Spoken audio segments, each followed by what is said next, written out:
우리는 지금 하나님의 사람이라면 반드시 경험해야 하는 경건 훈련에 대한 말씀을 나누고 있습니다.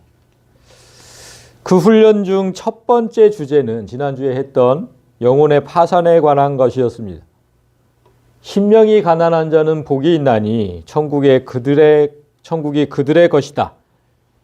이 말씀이 첫 번째 주제였던 이유는 영혼의 파산을 선고받은 사람만이 나머지 7가지 훈련도 제대로 받을 수 있기 때문이다. 이렇게 얘기했습니다. 따라서 오늘 두 번째 주제인 애통해 하는 자도 영혼이 파산되지 않으면 할 수 없는 겁니다. 그게 모든 복의 첫 번째 조건입니다. 우리가 첫 번째 주제에서 심령과 가난의 뜻을 먼저 알고, 여기서 심령과 가난의 뜻을 먼저 알고 그 말씀을 빛과 소금으로 연결했던 것처럼 오늘 주제 애통하는 자는 복이 있나니 그들이 위로를 받을 것입니다. 이 말씀도 애통하는 자, 애통이 도대체 뭐냐? 그리고 위로가 도대체 무엇인지 그 뜻을 먼저 알고 그 다음 본문인 율법과 어떻게 연결되는지를 보겠습니다. 자, 그럼 먼저 여기서 애통으로 번역된 단어, 그 단어가 무슨 뜻인지를 보니까 펜테오 이런 단어입니다. 펜테오. 아주 고통스럽게 슬퍼한다는 뜻입니다. 지난주 심령의 가난이 무지막지한 폭력에 의해서 아무것도 할 수 없는 상태를 의미한 것처럼 이 단어의 뜻도 슬픔의 최고봉에 이르러서 기진맥진한 상태를 의미합니다. 너무너무 슬퍼서 아무것도 할 수 없는 상태. 그런 상태를 펜테오라고 합니다. 그렇다면 여러분 한번 생각해 보십시오. 사람이 느끼는 슬픔 중에 가장 큰 슬픔이 언제일까요? 가장 큰 슬픔을 느낄 때. 모든 사람이 한 마음으로 대답하는 것은 사랑하는 사람이 죽었을 때입니다. 그때만큼 더 큰 슬픔이 없죠. 특별히 자식이 죽었을 때 그 슬픔은 정말 어떤 거에 비하겠습니까? 그래서 이 단어는 성경에서도 죽은 자를 위해 슬퍼하거나 애통할 때 자주 쓰였습니다. 성경의 사례에서 한 가지를 보면 요셉이 죽었다는 소식을 들은 야곱, 그의 마음을 표현할 때 이 단어가 쓰였습니다.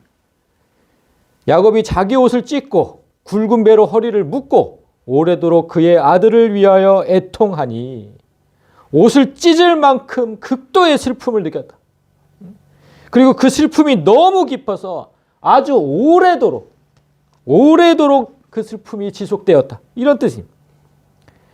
그런 감정이 지금 펜테오라고 얘기하는 겁니다. 애통해 했다. 펜테오. 구약도 이렇게 표현을 했지만 신약에서도 똑같이 표현을 했습니다. 신약에서도 마찬가지로 자식을 잃은 어머니 그리고 사랑하는 사람을 잃은 사람들이 느끼는 극심한 고통의 슬픔으로 표현합니다. 마리아가 가서 예수와 함께하던 사람들이 슬퍼하며 울고 있는 중에 이 일을 알림에 여기서 슬퍼하며가 펜테오입니다. 애통하다. 그러니까 예수님께서 돌아가신 후에 예수와 함께하던 사람들이 느꼈던 그 슬픔, 너무너무 극심한 그 슬픔.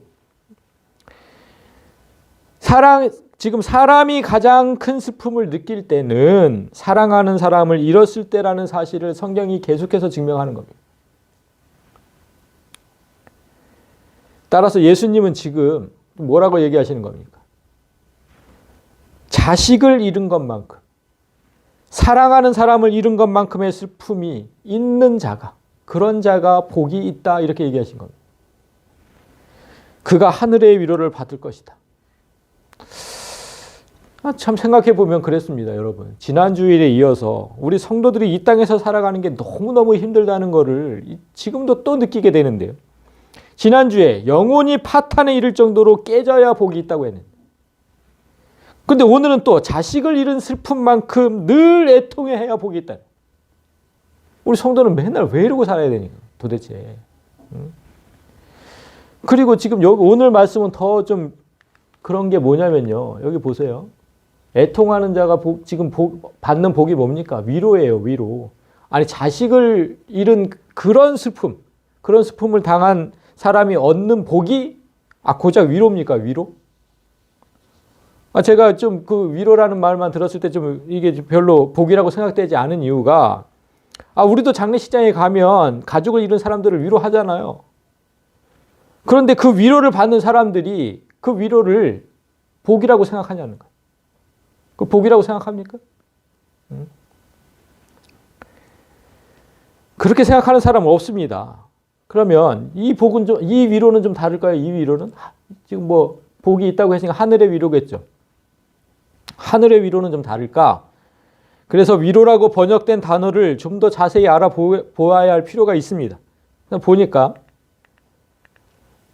위로라고 번역된 단어는 파라칼레오입니다. 파라칼레오. 그런데 뜻이 위로가 아니네. 부르다, 초청하다 이런 뜻이에요. 제가 지금 파란 거와 빨간 걸로 해놓지 않았습니까? 파란 거는 지금 옆에서라는 전치사입니다. 전치사. 그래서 깔레오는 부르다, 초청하다는 뜻이고, 그러니까 두 개를 합해 놓으면 옆으로 부르다, 옆으로 초청하다 이런 뜻이에요. 위로하고는 좀 느낌이 너무 좀 다르죠. 위로는 너무 슬퍼하지 말라고 몇 마디 말로 할 수 있는 것이지만, 이 단어는 하나님께서 지금 내 옆으로 오라고 부르시는 거예요. 내 옆으로 오라. 초청하시는 의미. 그런 뜻이에요. 그런데 오늘 이 단어가 오늘 본문에서는 어떻게 쓰였냐면, 이 파라칼레오는 그냥 원형이고 원형. 오늘 본문에서는 이렇게 쓰였어요. 파라끌레 떼손타이. 파란 거 똑같이 옆에서. 끌레 떼손타이는 미래수동형이에요. 파라칼레오의 미래수동형. 그래서 앞으로 이렇게 될 것이다. 앞으로 이렇게 될 것. 그래서 우리 한글 성경도 번역을 그렇게 해놓은 거죠. 앞으로 네가 위로를 받을 것이다. 위로를 할 게 아니다. 받을 것이다. 이렇게 해놓은 것이죠. 그러면 우리가 지금 이 뜻이 옆으로 부르신다는 뜻이었잖아요. 옆으로 부르신다. 이거를 미래수동형에 붙이면 이렇게 되는 거예요. 애통해 하는 너는 장차 내 옆에 앉게 될 것이다. 미래수동형. 너는 장차 내 옆에 앉게 될 것이다. 이렇게 번역할 수 있습니다. 하나님 옆에 앉게 될 거예요. 그럼 하나님 옆이 어디입니까? 하나님 우편이죠. 하나님 우편. 우리가 매주 고백하는 그 사도신경에는 하나님 우편에 예수님이 앉아 계신다 그랬어요. 예수님이. 그런데 우리가 그 자리에 예수님 자리에 앉게 될 것이라는. 이게 좀 놀라운 일이죠. 이게 뭐 어떤 생각 믿어지지도 않죠. 이 말씀이 진짜 사실이라면 진짜 엄청난 복이에요. 엄청난 복. 우리는 처음에 위로라고 해서 별로 아닌 것 같이 느껴졌는데 이거 엄청난 복인 거죠. 근데 대부분의 성도가 이 사실을 되게 어려워하죠. 어떻게 내가 예수님 자리에 앉습니까? 나는 그냥 천국에만 가도 그걸로 족합니다. 되게 어려워해요, 이 말씀을.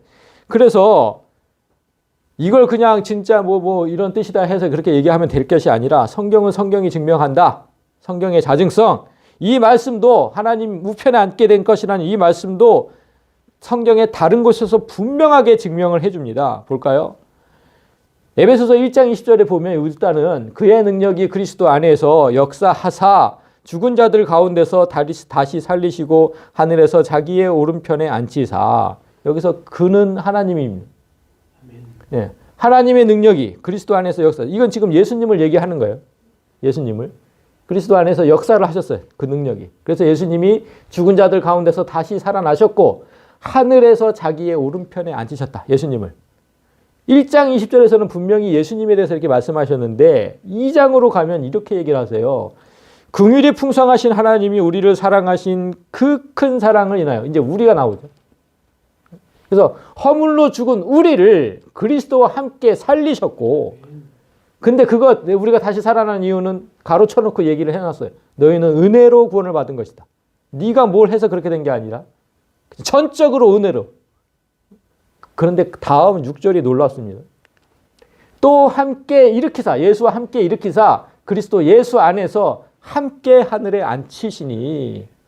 예수님과 함께 하늘에 앉히시다. 하나님 우편에 예수님 앉아 계신 그곳에.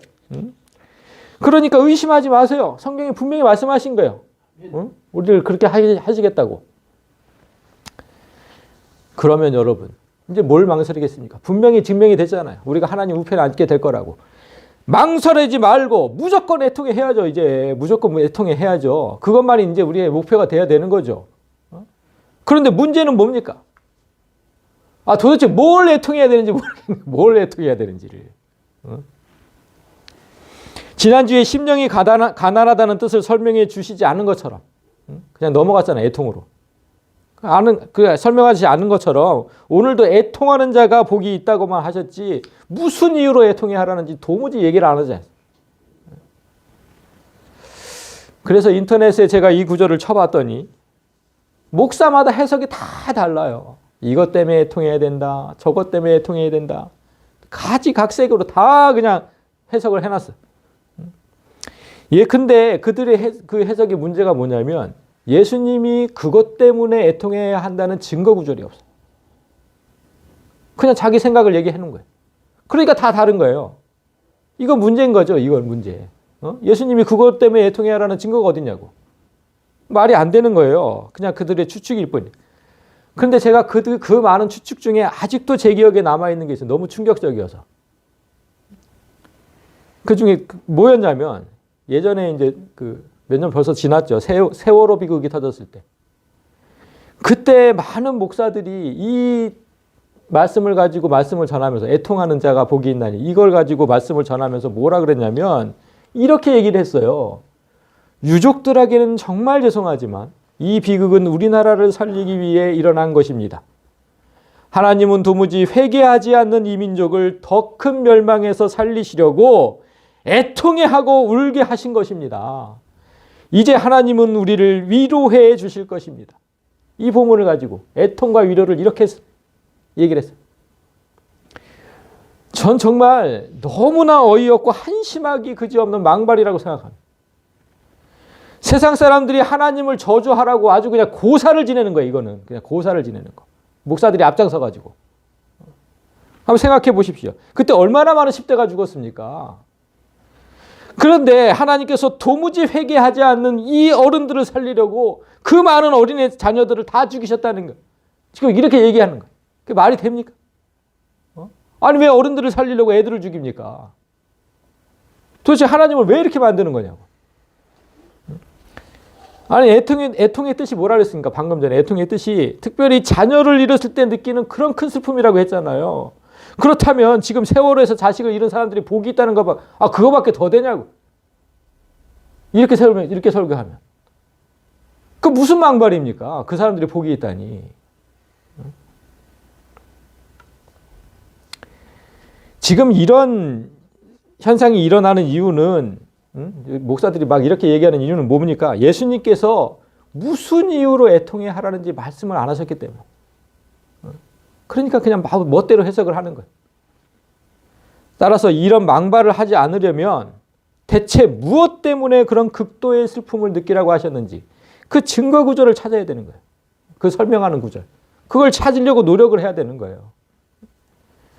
저는 지난주에 분명히 이걸 찾으려고 애를 썼다고 했고 그래서 기도 중에 그 다음 구절이 보였다고 했고 그래서 이제 8가지 복과 8가지 주제를 짝지으라는 확신이 생겼기 때문에 한 주 한 주 이제 짝지어 나가면서 그 증거를 대겠다고 했습니다.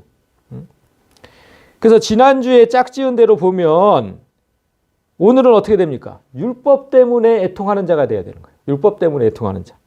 그런 결론이 나오는 거죠. 예수님은 분명 율법을 지키지 못해서 애통해하는 자가 복이 있다고 말씀하신 거예요. 다르게 해석하면 안 되고 말씀을 지키지 못해서 애통해하는 자가 복이 있다. 그런데 참 이렇게만 생각하면 너무 이상해요. 우리가 보통 한번 생각을 해보면 어떤 시험이든 떨어지면 기분이 나쁜 거예요. 어떤 시험이든 떨어지면 막 낙심이 되고 기분도 안 좋고. 그런데 지금 그와 마찬가지로 율법을 지키지 못했다면 그건 낙심할 일이지 전혀 기뻐할 일이 아니거든요. 그런데 예수님은 그런 자가 복이 있다고 하시는 그런 자가 복이 있다. 아니 생각해보면 하나님의 법을 잘 지킨 사람을 하나님 우편에 앉혀야지 하나님의 말씀을 지키지 못한 자를 왜 하나님 우편에 앉히시냐고. 이렇게 생각될 수밖에 없잖아. 그래서 애통이 중요한 겁니다. 그래서 애통이 중요한 거예요. 단순히 말씀을 못 지킨 자를 안 지켰다는 게 아니잖아요. 그런 자를 안 지켰다는 게 아니에요. 그 말씀을 지키려고 무진 애를 썼지만 자꾸만 넘어지고 넘어져서 그것이 너무나 분하고 억울하고 슬픈 그런 사람을 안 치겠다는 거예요. 그런 사람. 응? 예수님은 우리와 똑같은 육신을 입어 보셨기 때문에 우리가 얼마나 나약하고 연약한지 잘 아십니다. 그래서 우리가 율법을 완벽하게 지키고 산다는 거, 그건 애초에 불가능하다는 것도 잘 아세요. 잘 아신다고요. 그래서 생각해 보면 말씀대로 살지 못할 때마다 자식을 잃은 슬픔을 느낀다면, 응? 한번 생각해 보세요, 여러분. 어떤 사람이 그러게, 내가 또 말씀을 지키지 못했네. 그때마다 자식을 잃은 고통을 느낀대요. 그런 사람이 흔치 않죠. 근데 그런 사람이 있다면 그가 얼마나 말씀대로 살려고 노력했는지 그 반증이잖아요. 반증. 정말 노력했는데 안 되니까 그런 고통이 오는 거잖아요. 노력하지 않은 사람은 그런 고통도 없는 거죠. 내가 또 말씀대로 살지 못했구나 생각될 때마다 정말 나 같은 놈은 죽어야 한다고 맨날 그렇게 자빠지게 돼 있다니까요. 신약 성경의 절반을 기록한 바울. 신약 성경의 절반을 기록했는데 바울도 그 아픔을 똑같이 느끼고 그렇게 똑같이 토로를 했어요. 로마서 7장 22절을 보면 내 속사람으로는 하나님의 법을 즐거워하되, 그러니까 속사람, 성령으로 거듭난 사람이잖아. 성령으로 거듭난 사람. 성령으로 거듭난 나는 정말 하나님의 법을 즐겁게 지키고 싶어요. 그런데 그게 잘 안 된다는 거예요. 그게 내 지체 속에서 한 다른 법이 있는데 그 법이 내 마음의 법과 싸워서 내 지체 속에 있는 죄의 법으로 나를 사로잡는 것을 본다. 성령의 법과 내 마음의 법은 성령의 법. 근데 지체 속에, 육체 속에 있는 다른 법, 그 죄의 법, 성령의 법과 죄의 법이 항상 싸워요. 근데 누가 이기냐면 내 지체 속에 있는, 육체 속에 있는 그 죄의 법이 항상 이긴대요. 나를 사로잡는 것을 본다.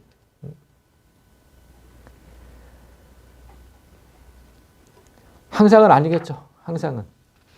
이 두 법이 싸울 때 정말 매번은 아니더라도, 항상은 아니더라도 아주 자주, 진짜 아주 자주 나는 죄가 나를 이기는 모습을 목격하게 된다라고 고백을 했어요. 바울도. 신약 성경에 반을 쓴 바울도. 그리고 우리는 얼마나 더 하겠습니까? 그렇게 이런 모습을 보게 되면 탄식할 수밖에 없는 겁니다. 탄식할 수밖에. 오호라, 나는 공고한 사람이로다. 이 사망의 몸에서 누가 나를 건져내랴. 공고한 사람, 비참하다는 뜻이에요. 비참하다. 난 정말 비참한 사람이다. 난 아무리 하려고 해도 안 되는구나. 난 진짜 비참하다. 이 사망의 몸에서, 이 육신, 이 몸을 입고 있는 한은 나는 그렇게 살 수밖에 없다. 이 육체에서 도대체 누가 나를 건져낼 거냐. 누가. 이런 사람이, 이런 모습이 바로 애통해 하는 겁니다. 이런 사람. 이렇게 괴로워하는 게. 그런데 이런 사람이 복이 있는 이유가 뭡니까? 이 애통 다음에는 누가 나를 건져내려 했죠. 반드시 나를 건져줄 구원자를 찾게 돼 있기 때문에 난 아무리 해도 안 되니까 누군가 나를 좀 구원해 줬으면 좋겠어요. 찾게 돼 있어요, 구원자를. 그래서 복이 있는 겁니다. 그래서 바울도 우리 주 예수 그리스도로 말미암아 하나님께 감사하리로다. 그런즉 내 자신이 마음으로는 하나님의 법을, 육신으로는 죄의 법을 섬기노라. 내 힘으로는 도저히 죄를 이길 수 없다는 그 깊은 탄식을 경험한 사람만이 나를 그 죄에서 구원하신 그리스도께 감사하게 되는 것. 감사는 그냥 이루어지지 않아요. 느껴봐야 돼요. 지가 얼마나 못하는 사람인지. 그래서 예수님이 나를 구원해 주신 게 얼마나 고마운지, 고맙고 감사한지. 비록 이 땅에서는 육신을 입고 죄의 법을 섬길 수밖에 없어요. 이 육신이 있다면 예수님 오시는 그날 전까지는 그렇게 살 수밖에 없어요. 인정해야 돼. 인정.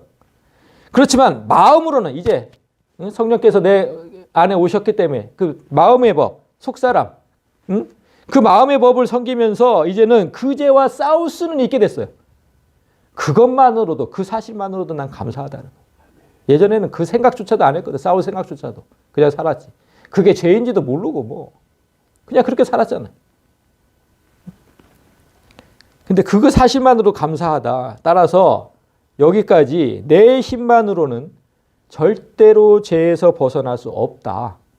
요 사실만을 기억하고 두 번째 본문으로 넘어가야 돼요. 내 힘만으로는 절대로 죄에서 벗어날 수 없다. 자, 그걸 가지고 다음 두 번째 본문으로 갑니다. 내가 율법이나 선지자를 폐하러 온 줄로 생각하지 마라. 폐하러 온 게 아니라 나는 완전하게 하러 왔다. 두 번째 본문이 이렇게 시작합니다. 여기서 율법이나 선지자가 뭡니까? 율법이나 선지자를 한마디로 얘기하면 구약성경입니다. 구약성경. 율법 특별히 모세오경이고 선지자, 선지서, 응? 구약성경을 의미해요. 즉 나는 하나님 말씀을 성경을 폐하러 온 사람이 아니다. 나는 완전하게 하러 왔다. 지금 이 얘기거든요. 이상하죠. 뜬금없이 그냥 처음부터. 예수님은 분명히 우리가 말씀 자체라고 얘기해요. 말씀의 주인. 응? 말씀 자체이신데 뜬금없이 나는 성경을 폐하라고 완전하게 하러 왔다. 이렇게 얘기하신 이유가 뭘까요? 아무 이유도 없이 이렇게 얘기하실 이유는 없죠. 무슨 뜻이냐면 누군가에게 그런 공격을 받았다는 거 아닙니까? 저 사람은 말씀을 폐하러 온 사람이라고. 이 공격을 받았으니까 지금 이게 항변하시는 거잖아요. 우리가 잘 아는 장면들만 생각해봐도 그렇게 공격을 받았던 장면이 많이 있어요. 예수님은 안식일에 사람을 살리셨고, 유대인법은 절대로 살리면 안 되거든요. 안식일에는 사람이 죽어가도. 근데 또 미리삭을 잘라서 드셨잖아요. 그냥 굶어지혈증 그런 짓을 하면 안 돼요. 유대인법은. 그리고 바리새인들이 죄인이라고 생각하는 자들과 어울려서 다니셨고 식사도 하셨고. 아주 그냥 모세오경에 기록된 안식일법, 정결법을 수시로 어겼다고 지금 정죄를 하는 거예요. 예수님은. 그런데 문제는 예수님께서 지키지 않았다는 그 법이 하나님의 법이 아니라 사람의 법이라는 데 있는 거죠. 그건 다 사람이 만든 법이에요. 사람이 만든 법. 사람의 법을 하나님께서 지키지 않았다고 지금 뭐라고 하는 거예요. 예수님 하나님이신데 쥐들이 만들어 놓고 법을 왜 이 법을 안 지켰냐고 하나님한테 뭐라고 하는 꼴이라고. 예수께서 그 법을 지키지 않은 이유가 뭡니까? 그 법이 사람을 죽이기 때문이죠. 사람을 죽이기 때문에. 그들이 만든 법에 따르면, 자, 오늘날로 얘기할게요. 오늘날로 얘기하면, 주일에 사람이 죽어가도, 여기서 누가 죽어가요? 절대 응급처치를 하면 안 돼요. 그 하나님의 법을 어기는 거니까. 죽도록 놔둬야 되는 거예요.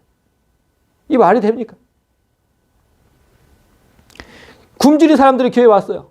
지금 이 시간에 왔어, 교회. 근데 뭔가 주일이기 때문에 뭔가 음식을 만들어서 대접하면 큰일 나요. 그 하나님 법에 어긋나는 그거는. 이렇게 법을 만들어 놨다고, 이렇게. 오랜만에 가족들이 모였어. 요즘엔 다 핵가족이라서 다 떨어져 사는데.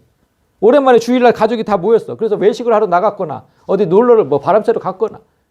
악질 반동 문제라니까요, 그건. 악질 반동 문제. 이런 게 다 사람이 만들어 놓은 법이라고, 이런 게. 그럼 이런 법을 만들어 놓고 지키라고 하니까 예수님께서 지키시겠냐고. 다 사람을 죽이는 법인데.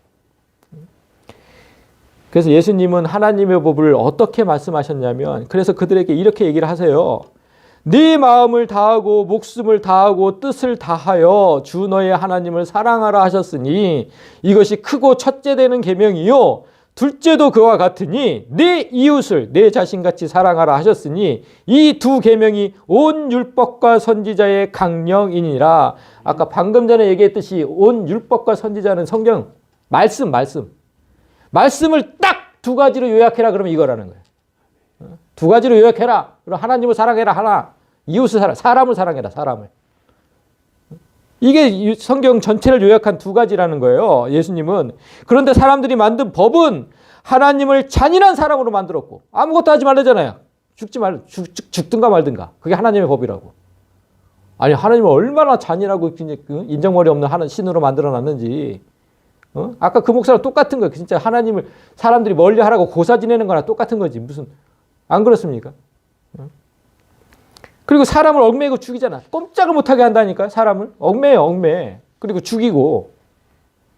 그게 그들이 만든 법이에요. 따라서 예수님은 하나님을 사랑하고 사람을 사랑하는 그 율법 정신을 완전하게 하려고 내가 왔다고 지금 말씀하신 거예요. 니들이 만든 법은 다 틀렸어. 다 틀렸어. 그거는 율법 정신과 완전히 반대되는 거야. 그거는. 나는 그걸 폐하고 니들이 만든 거. 하나님의 말씀을 완전하게 하러 그렇게 온 거다. 이렇게 얘기하신 거죠. 그래서 17절 말씀을 첫 번째 본문과 연결하면 이렇게 됩니다. 말씀대로 살지 못해서 애통해하는 자가 복이 있다. 그런데 나는 말씀대로 살지 않은 자가 아니고 오히려 그 말씀을 완전하게 지키려고 온 사람이다. 이렇게 연결이 되는 거예요. 그러니까 애통하는 자와 율법이 연결되는 게 맞잖아요. 증거가 있어야지, 증거가. 뭘 애통해 하라고 했는지 증거가 있어야지. 사람은 어떻게 해도 하나님의 법을 완벽하게 지키며 살 수 없어서 애통해 합니다. 우린 정말 하나님을 사랑하고 사람을 사랑하는 일에 완벽할 수 없어요. 얼마나 자주 하나님을 만홀히 여기면서. 저도 살다 진짜 제가 그때 하나님이 늘 불꽃 같은 눈빛으로 우리를 지켜보신다고 말로만 하지만 그 하나님 앞에서 얼마나 참담한 죄를 많이 짓고 사는지.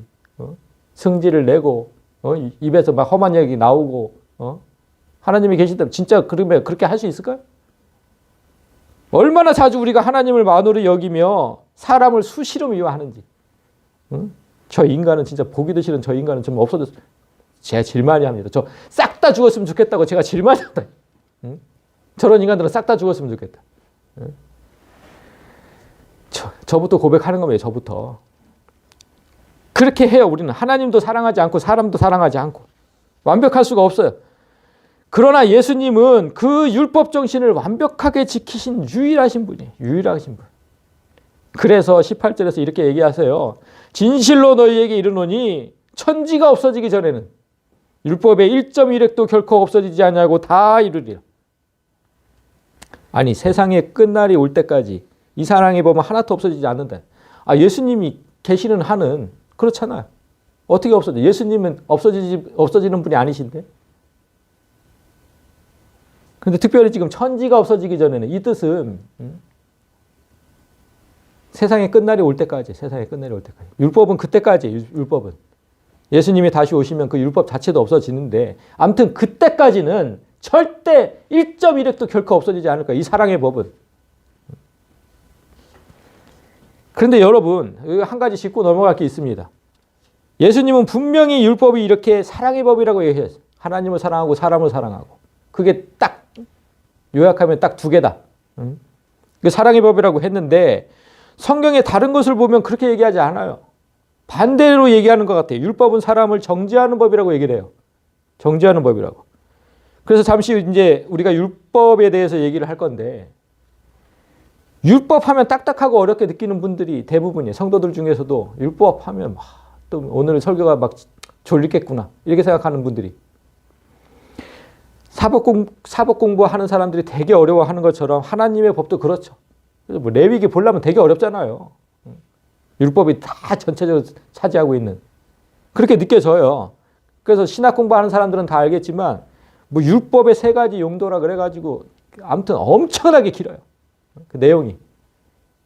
딱딱하기도 하고 어렵기도 하고 율법의 3가지 용도. 근데 오늘은 제가 그런 딱딱하고 어려운 얘기를 하려는 게 아니라 그 법을 왜 주셨는지만 오늘은 생각해 보면 됩니다. 하나님께서 사람에게 율법이라는 걸 도대체 왜 주셨을까? 이걸 우리가 그때도 성경 공부하면서 한번 배운 적이 있어요. 하나님께서 사람에게 율법을 주신 첫 번째 이유, 그게 뭐냐면 죄를 깨닫게 하기 위해. 죄를 깨닫게. 좀 더 자세히는 내가 죄인임을 알게 하는 목적으로 율법을 주신 겁니다.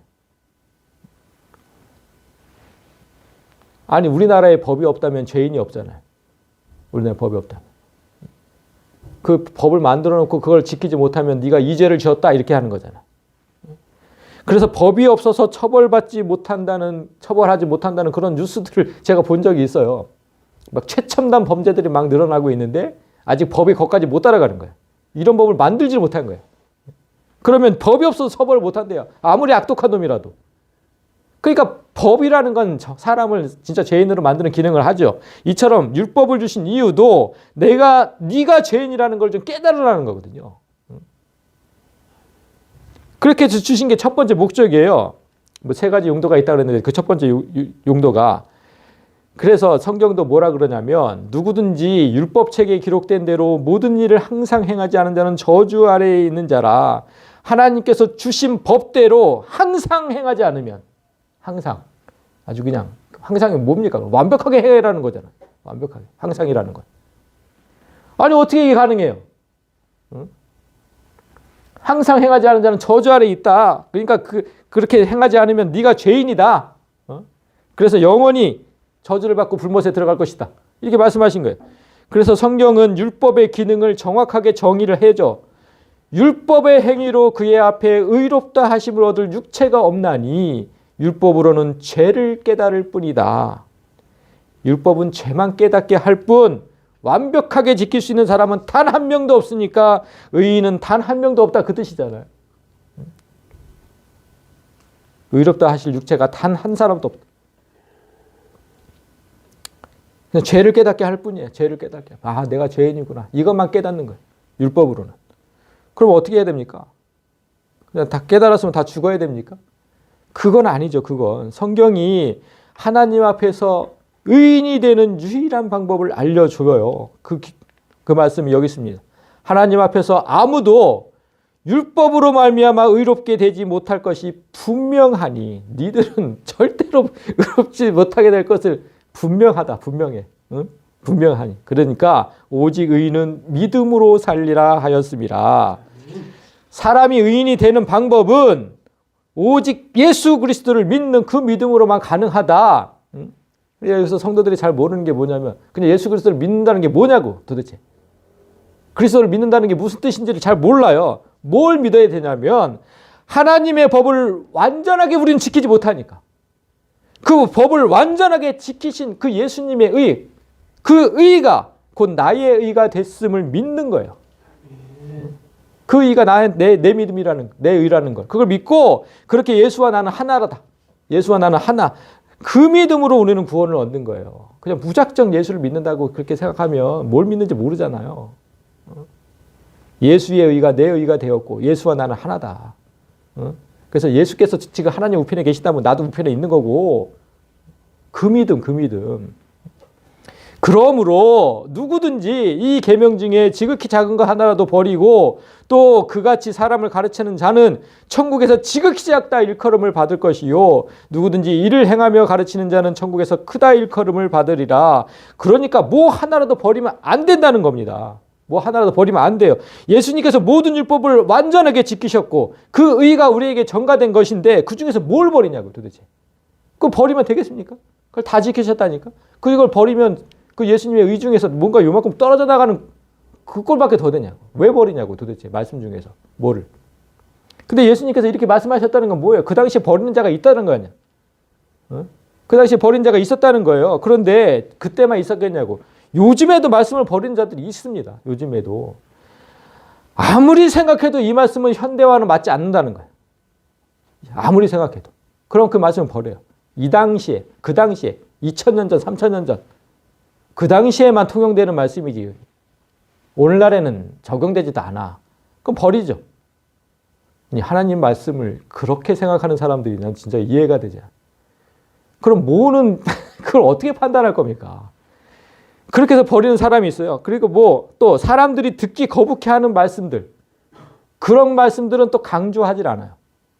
그건 소홀히 여기는 거고 작게 여기는 거거든요. 말씀을 강조하지 않는다는 건 그냥 읽고만 넘어가는 거죠. 읽고만.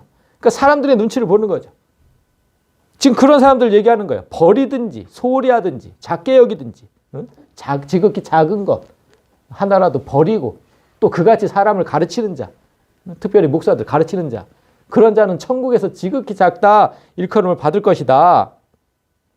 그런데 진짜 여기서 주의 깊게 볼 게 그런 자들도 지금 천국에 있다는 거잖아요. 천국에. 그렇게 말씀을 가르치는 사람도 천국에 있다는 사실. 지극히 작은 자로 취급받을 뿐 천국에는 들어간대요. 이건 뭐 정말 다행이라고 생각해야 됩니다. 다행이라고. 그렇게 가르쳤는데도. 그러니까 예수님의 뜻은 그거예요. 성경을 잘 몰라서 그런 것이라고 여겨주시는 거죠. 불쌍히 여겨주시는 거예요. 말씀의 뜻을 잘 몰라서. 어떻게 우리가 성경 전체를 진짜 완벽하게 알겠습니까? 그래서 몰라서 그럴 수 있다. 몰라서. 그래서 천국에서 그냥 천국은 간다. 지극히 작다 일컬음을 받을 뿐이지. 그런데 천국에서 큰 자를 얘기하시잖아요. 이제. 그럼 천국에서 큰 자는 누구냐? 일을 행하며 가르치는 자는 천국에서 크다. 여기서 일을. 이 일을이 뭐예요? 아까 그 18절 이걸 얘기하시는 거예요. 진실로 너희에게 이르노니 천지가 없어지기 전에 율법의 1.1획도 결코 없어지지 않냐고 다 이루리라. 말씀 하나도 버리지 않고 모든 말씀을 소중하게 가르치는 자는 천국에서 큰 자로 여김을 받을 것이다. 하나님 말씀이잖아요. 맨날 하나님 말씀이라고 하잖아, 우리가 성경 전체를. 그걸 지가 뭔데 소홀히 여기고 버리고 하냐고. 당연하죠. 하나도 안 버리고 정말 귀중하게 전하고 가르치는 사람, 그 사람이 천국에서 크다. 그 사람이 천국에서 크다. 그러니까 예수님께서는 지금 너희가 말씀에 차등을 두면 나도 차등을 둘 것이고, 너희가 말씀을 모두 1등 말씀으로 여기면 나도 1등으로 여길 것이다. 그렇게 말씀하신 거예요. 어찌 됐든 둘 다 천국에는 있다 그랬어요. 둘 다 천국에는 있다. 그런데 다음 절 20절을 보면 절대로 천국에 들어가지 못하는 자들을 얘기를 해요. 이제 내가 너희에게 이르노니 너희 의가 서기관과 바리새인보다 더 낫지 못하면 결코 천국에 들어가지 못하리라. 천국에 절대로 들어가지 못하는 사람들. 여기서 서기관과 바리새인이 나왔는데 서기관과 바리새인이 누굽니까? 당시 유대 사회에서 신앙심이 가장 깊은 자들로 정평이 나 있던 사람들. 당시의 서기관과 바리새인보다 더 율법을 연구하고 정확히 지키려고 노력하는 사람들은 요즘에도 없습니다. 이 시대에도 없어요. 그만큼 이 사람들은 정말 대단했습니다. 대단했어. 어떻게 하면 하나님 말씀을 잘 지킬 수 있을까? 그것만 연구했다니까요. 그것만. 그러다 보니까 그런 부작용이 나오는 거죠. 너무 많은 사람이 뭘 만들어낸 거니까. 어쨌든 처음 시도는 너무 선했죠. 어떻게 하면 잘 지킬 수 있을까? 그러니까 이런 사람은 요즘에도 없어요. 요즘에도. 그런데 예수님은 지금 이들보다 낫지 못하면 천국에 들어가지 못한대요. 너무 심한 거 아닙니까? 어떻게 천국에 들어갈 사람이 없다는 거예요. 뭐 이거. 이 서기관과 지금 바리새인을 요즘 말로 얘기하면 서기관은 정말 신대원 교수라고 얘기할 수 있어요. 가르치는 진짜 평생 그냥 율법을 연구하고 가르치는 사람들이니까. 신대원 교수들. 그리고 바리새인은 뭐 목사라고 해봅시다. 그러면 신대원 교수나 목사보다 못한 성도는 다 천국에 못 들어간다. 이건 청천벽력 같은 소리죠. 지금 딱 그 말씀이거든요. 이 당시에 사람들한테는 그 소리로 들린 거예요, 지금. 이게 말씀이 됩니까? 누가 들어갑니까, 그럼 천국은 도대체? 아니, 더 낫지 못하면이라 그랬으니까 서기관과 바리새인도 못 들어간다는 거거든요. 그럼 들어갈 사람이 도대체 누구냐는 거예요. 누구냐? 오늘 첫 번째 본문에서 예수님이 뭐라 그러셨어요? 오늘 첫 번째 본문에서 말씀대로 살지 못한 것을 애통해 하는 것만으로도 하나님 우편에 앉을 것이다. 이렇게 말씀하셨잖아요. 그런데 지금은 신학 교수나 목사들보다 못하면 결단코 천국에 들어가지 못한다. 앞뒤가 안 맞잖아요. 앞뒤가. 왜 처음엔 이렇게 얘기하시고 지금은 이렇게 얘기하시냐는. 아니, 아까 말씀을 버린 목사들도 천국에 있다면서요. 말씀을 버린 그런 사람들도 천국에 있다면서. 도대체 왜 우리한테는 이렇게 무거운 잣대를 들이미십니까? 이렇게 오해를 할 수 있다는 거예요. 이렇게. 이런 불만과 오해가 생기는 이유가 뭡니까? 아까 제가 설명드린 율법이 사람에게 어떤 기능을 하는지 잘 모르기 때문이에요. 지금 이런 오해가 생긴다면 그걸 아직도 이해를 잘 못하신 거예요. 첫 번째 본문에서 말씀대로 살지 못해서 애통해 하는 자는 내가 아무리 율법을 지켜서 구원에 이르고자 해도 절대로 불가능하다는 걸 뼈저리게 느끼는 사람이라고 했잖아요. 그 사람이 예수님과 함께 하나님 우편에 앉을 거라고 했습니다. 아까 분명히 이렇게 얘기했잖아요. 허물로 죽은 우리를 그리스도와 함께 살리셨고, 근데 그건 분명히 은혜로 구원을 받은 것이다. 은혜로. 또 함께 일으키사 그리스도 예수 안에서 함께 하늘에 앉히시니 이렇게 얘기했어요. 하나님 우편에 앉히신다. 나는 아무리 하려고 해도 안 되는 일을 예수께서 대신 해 주셨기 때문에 전적으로 은혜로 받은 것이다. 은혜로 나는. 이 말씀을 가지고 다시 20절을 보세요. 20절을 다시 보시면 내가 너희에게 이르노니 이렇게 너희 의가 서기관과 바리새인보다 낫지 못하면 천국에 들어가지 못한다고 하셨는데 서기관과 바리새인들은 이 은혜를 거부를 한 거예요. 이 은혜를. 하나님의 은혜가 아니라 자신들이 율법을 지켜서 구원에 이를 수 있다고 생각한 거예요. 그래서 그렇게 율법을 연구하고 그렇게 잘 지키려고 노력을 했고 그걸로 천국 가려고. 내가 뭔가를 해서 천국 가려고. 그런 사람들. 예수의 의를 전가받은 사람만이 천국에 들어갈 수 있는데 예수님이 분명히 그렇게 얘기하셨는데 이들은 철저하게 예수를 배격했거든요. 그러니 그들보다 못하면 당연히 못 가는 거죠. 지금 이게 중요한 거예요. 이게 중요한 거. 자, 여러분. 아까 세상의 법과 하나님의 법이 전부 정죄의 기능을 한다고 했어요. 정죄의 기능. 사람을 죄인으로 만드는. 그러나 세상의 법에는 없는 게 하나님의 법에 있는 게 있어요. 그게 뭐냐면 죄인을 구제하는 법이에요. 죄인을 구제하는 법. 세상의 법은 온전히 죄의 값을 치러야만 그 죄에서 자유롭게 되죠. 죄값을 치르지 않았는데 세상의 법이 너 그냥 자유롭게, 그런 법은 없어요. 세상의 법은. 그렇지만 하나님의 법에는 죄값을 치르지 않고도 구원받는 법이 존재를 합니다. 우리가 다 지금 그렇게 된 거잖아요. 우리가 무슨 죄값을 치렀습니까? 다 그런데 구원받았잖아요. 죄값을 치르지 않고도 자유롭게 되는 법, 그 법 때문에 율법은 정죄하는 법인 동시에 사랑의 법인 거죠. 하나님의 법은 그래서 사랑의 법인 거죠. 세상의 법과는 달리. 그 율법의 원리에 따라 앞뒤 본문을 연결하면 이렇게 됩니다. 하나님의 법을 지키지 못해서 애통해하는 사람에게 예수님은 자신의 의를 주시며 위로하신다. 그 위로가 뭐야? 그렇게 예수의 의를 가진 나를 의로운 자만 앉을 수 있는 하나님 우편에 앉히신다.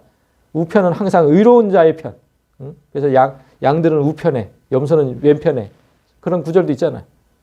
의로운 사람들만 앉는 곳. 하나님 옆자리. 지금 이게 오늘 본문의 핵심이에요. 이게 오늘 본문의 핵심.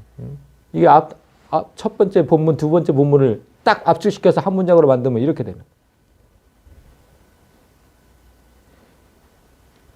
근데 여기서 조금 더 깊이 들어가면 더 놀라운 것을 우리가 깨달을 수 있는데요.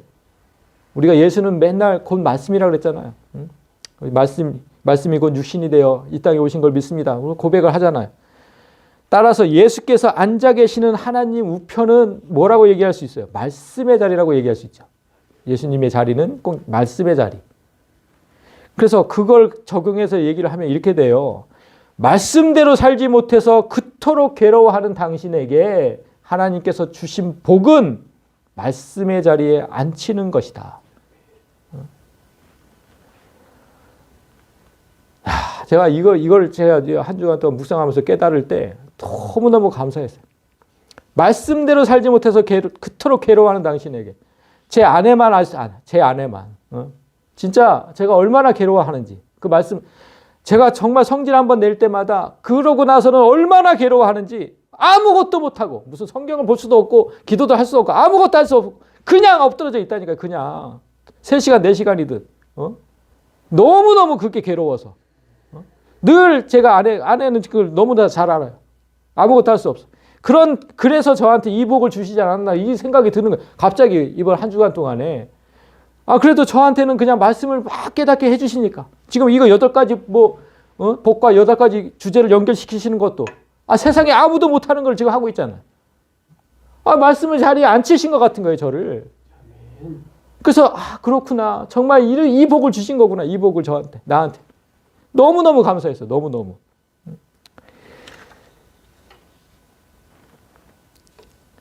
오히려 이런 큰 복을 받기 위해서 이거 너무너무 큰 복인데 이런 큰 복을 받기 위해서 좀 애통이 하자는 거예요. 좀 애통이 하자고. 말씀이 좀 깨달아지는 그런 복을 받기 위해서 좀 애통이 합시다. 바울과 마찬가지로 신약에 바울이 있다면 구약에 이제 다윗이 있는데 그 다윗도 이 어쩔 수 없는 이 사망의 육체를 입고 있기 때문에 똑같은 죄를 졌어요. 너무나 참담한 죄를 졌다고. 그 하나님의 법을 어기면서 그렇게 살았어요. 다윗도 이웃의 아내를 탐하지 말라는 하나님의 법을 어기면서 밧세바를 탐했고 분명히 십계명에 있는데 그리고 살인하지 말라는 것도 십계명에 있는데 그 법을 어기면서 그 밧세바의 남편을 죽여버렸고 너무나 참담한 죄를 지으면서 그렇게 살았어요. 그런데 그런 그가 훌륭했던 이유가 뭡니까? 바로 이 애통 때문에 있어요. 애통 때문에 훌륭한 거예요. 애통 때문에.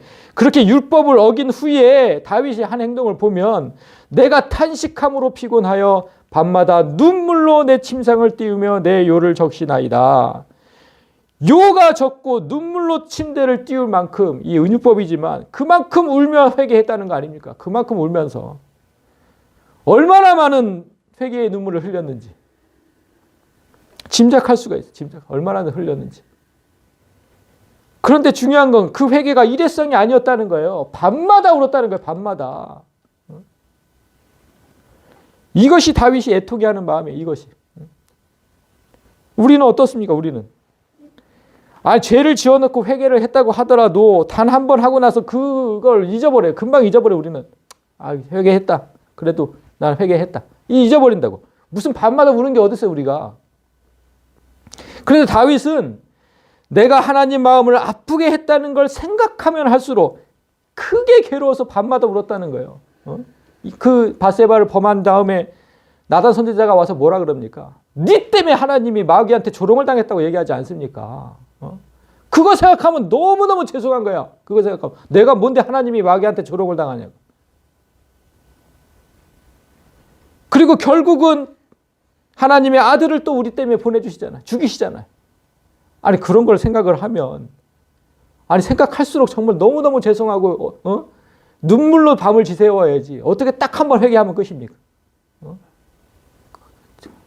그건 진짜 너무 얌체 같은 짓 아니에요? 하나님 앞에서 가슴을 부여잡고 애통해 한다는 건 그만큼 하나님의 상한 마음을 생각하는 거죠. 나 때문에 마귀에게 조롱받고 나 때문에 아들을 죽여야만 했던 그 하나님의 아픔을 생각한다면 그저 눈물밖에 나오지 않아야죠. 그냥 딱 한 번 회개했다고. 그거 무슨 계속 되뇌고 해서 다시는 그 죄를 범하지 않으려고 해야지. 자, 여러분 말씀을 맺겠습니다. 오늘은 성도가 반드시 훈련해야 할 두 번째 주제, 애통하는 자가 복이 있다는 말씀에 대해서 나눴습니다. 우리가 하나님의 법을 지키지 못했다는 것은 지난주에 말씀하신 빛과 소금으로 살지 못했다는 것과 일맥상통합니다. 그렇게 살면 악한 세상에 짓밟힌다고도 했습니다. 그러나 오늘 하나님은 그 사실을 슬퍼하는 것만으로, 애통해하는 것만으로 우리에게 하늘의 우편에 앉는 복을 주시겠다고 했습니다. 그러니까 좀 애통해 하자고요. 이 말씀을 명심하시면서 말씀대로 살지 못해서 그토록 괴로워하는 당신에게 하나님께서 주신 복은 말씀의 자리에 앉히는 것이다. 말씀의 자리에 앉아 있으면 말씀대로 행하지 않겠습니까? 이게 중요한 거 아니에요? 이 크신 은혜를 생각하면서 저와 여러분 모두가 올 한 해 좀 더 성숙해져서 다윗처럼 하나님 마음을 좀 생각하는 그 좀 더 성숙해져서 진실로 애통해하는 심령이 되었으면 좋겠습니다. 참된 마음으로 예배하고 갈급한 심령으로 말씀을 받아들이면서 하나님을 사랑하고 사람을 사랑하는 영혼들이 되시기를 진심으로 소망합니다. 아멘.